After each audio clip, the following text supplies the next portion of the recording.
ஆண்டவரும் உலக இரட்சகரும் நம்முடைய மீட்பரும் ஆகிய இயேசு கிறிஸ்துவின் இணையற்ற நாமத்தில் 2025 ஆண்டு இந்த முதல் நாளிலே உங்கள் யாவரையும் நாங்கள் வாழ்த்துகிறோம். கர்த்தர் உங்களை ஆசீர்வதிப்பாராக. வேத வசனம் சொல்கிறது, எரேமியாவின் புஸ்தகம் 46 அதிகாரம் 27 வசனம், என் தாசனாகிய யாக்கோபே, நீ பயப்படாதே, கலங்காதே என்று வாசிக்கின்றோம். எரேமியா 46:28 வாசிக்கிறோம், என் தாசனாகிய யாக்கோபே, நீ பயப்படாதே, நான் உன்னுடனே இருக்கிறேன் என்று கர்த்தர் வாக்கு பண்ணியிருக்கிறார். இந்த 2025 வருஷம் கர்த்தர் நம்மோடு இருப்பேன், எதற்கும் கலங்காதீர்கள், எதற்கும் பயப்படாதீர்கள் என்று சொல்லி நம்மை உற்சாகப்படுத்துகிற வாக்குத்தத்தம் செய்கிற வார்த்தைகளை வாசித்தோம். அது மாத்திரமல்லங்க, வேதம் சொல்கிறது, எரேமியா 33:3 வசனம், என்னை நோக்கி கூப்பிடு, நீ அறியாததும் உனக்கு எட்டாவதுமான பெரிய காரியங்களை செய்வேன் என்று கர்த்தர் சொல்கிறார். இந்த 2025 வருஷம் கர்த்தர் பெரிய காரியங்களை செய்ய போகிறார், பெரிய காரியங்களை செய்ய போகின்றார்.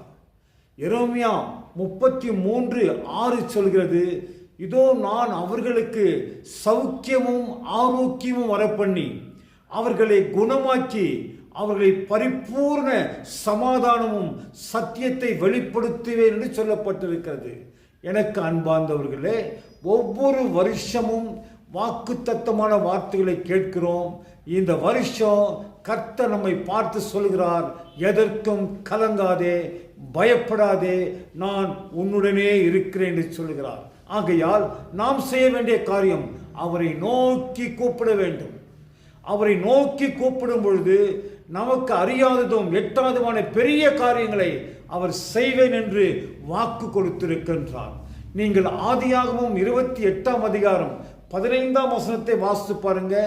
நான் உன்னோட இருந்து நீ போகிற இடமெல்லாம் உன்னை நான் ஆசீர்வதிப்பேன், நான் உனக்கு சொன்னதை செய்யும் அளவும் நான் உன்னை கைவிடுவதில்லை என்று கர்த்தர் யாக்கோபை பார்த்து அவர் சொன்னதை நாம் கேட்கின்றோம். இன்றைக்கு அந்த யாக்கோபுக்கு சொன்ன கர்த்தர் இன்றைக்கு நமக்கு சொல்கிறார், நான் சொன்னதை செய்யும் அளவும் உங்களை கைவிடவே மாட்டேன், உங்களை கைவிடவே மாட்டேன். இந்த 2025 கர்த்தர் நமக்கு சொன்னதை நிறைவேற்றுகிற வருஷம், அவர் கொடுத்த வாக்கு தத்தங்களை நிறைவேற்றுகிற வருஷம், நம்மை பார்த்து பயப்படாதே, கலங்காதே என்று சொன்ன வருஷம். இந்த வருஷத்திலே கர்த்தர் பெரிய காரியங்களை செய்வார். நாம் செய்ய வேண்டியது அவரை நோக்கி கூப்பிட வேண்டும். அப்படி செய்யும் பொழுது சகலத்தை நன்மையாக மாற்றுவார். நம்பிக்கையோடு இருங்க, உங்கள் நம்பிக்கை வீண் போகாது. நீங்கள் நம்பின காரியம் கர்த்தரால் வரும். கர்த்தர் உங்களை ஆசீர்வதிப்பாராக.